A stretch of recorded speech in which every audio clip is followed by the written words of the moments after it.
বেলেগ ড্ৰেছ পিন্ধিছে দেই অ' বাইদেউ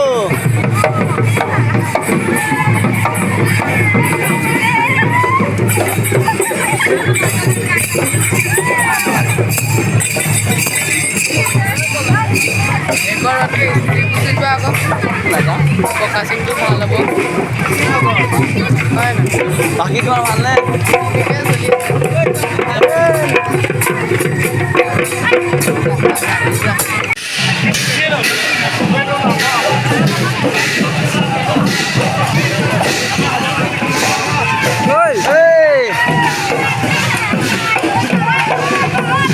ভাল লগা অনুভৱ আৰু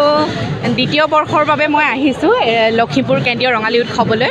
আৰু আজি বাৰেৰহণীয়া সাংস্কৃতিক শোভাযাত্ৰা হৈ চলি আছে আৰু বিভিন্ন জাতি জনগোষ্ঠীৰে আচলতে বান্ধ খাই আছোঁ আমাৰ প্ৰত্যেকজন অসমবাসী আৰু আমাৰ কাৰণে আটাইতকৈ আমি গৌৰৱ অনুভৱ কৰোঁ এজন অসমীয়া হিচাপে যে আমি আমাৰ যি সংস্কৃতি লোক সংস্কৃতি কলা সংস্কৃতি সেই কলা সংস্কৃতিৰ আচলতে ইমান ধুনীয়াকৈ আচলতে প্ৰদৰ্শন হৈছে আৰু লখিমপুৰ কেন্দ্ৰীয় ৰঙালী উৎসৱৰ এইটোৱে আচলতে গৰিমা প্ৰত্যেকটো জাতি জনগোষ্ঠীক সামৰি আচলতে এনেধৰণে ইমান ধুনীয়াকৈ সাংস্কৃতিক শোভাযাত্ৰা প্ৰতিবাৰে আয়োজন কৰে গতিকে 14টা বৰ্ষ গৰকিলে মই লখিমপুৰ কেন্দ্ৰীয় ৰঙালী উৎসৱৰ প্ৰত্যেকজন উদ্যোক্তালৈ শুভেচ্ছা জনাইছোঁ লগতে আন্তৰিক কৃতজ্ঞতা আৰু ধন্যবাদ জনাইছোঁ একেলগতে কৈ দিম আৰু আছে নেকি আমি সকলো মানুহে সকলো ভাৰতীয় নাগৰিকে আমি সন্ত্ৰাসবাদমুক্ত এখন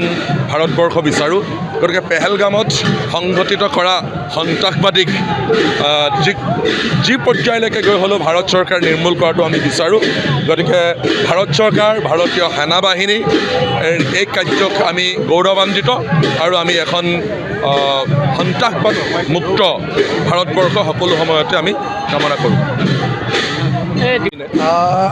কেন্দ্ৰীয় ৰঙালী উৎসৱৰ আজি সমন্বয় সাংস্কৃতিক শোভাযাত্ৰা এই শোভাযাত্ৰাত আমি বিভিন্ন জাতি জনগোষ্ঠীয় দলসমূহক আমি ৰাইজক একত্ৰিত কৰি এক সমন্বয়ৰ বাৰ্তা দিব বিচাৰিছোঁ যদিও আমাৰ এক সন্ত্ৰাসবাদৰ পৰিৱেশ সৃষ্টি হৈছে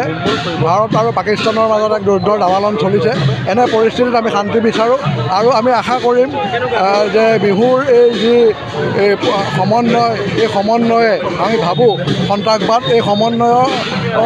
আজি থলীৰ পৰাই আমি এটা বিচাৰোঁ যে সন্ত্ৰাসবাদ নিৰ্মূল হ'ব লাগে আৰু যুদ্ধ অন্ত হ'ব লাগে যিকোনো খবৰৰ বাবে যোগাযোগ কৰক 7099017330 লগতে 7099017110 নম্বৰত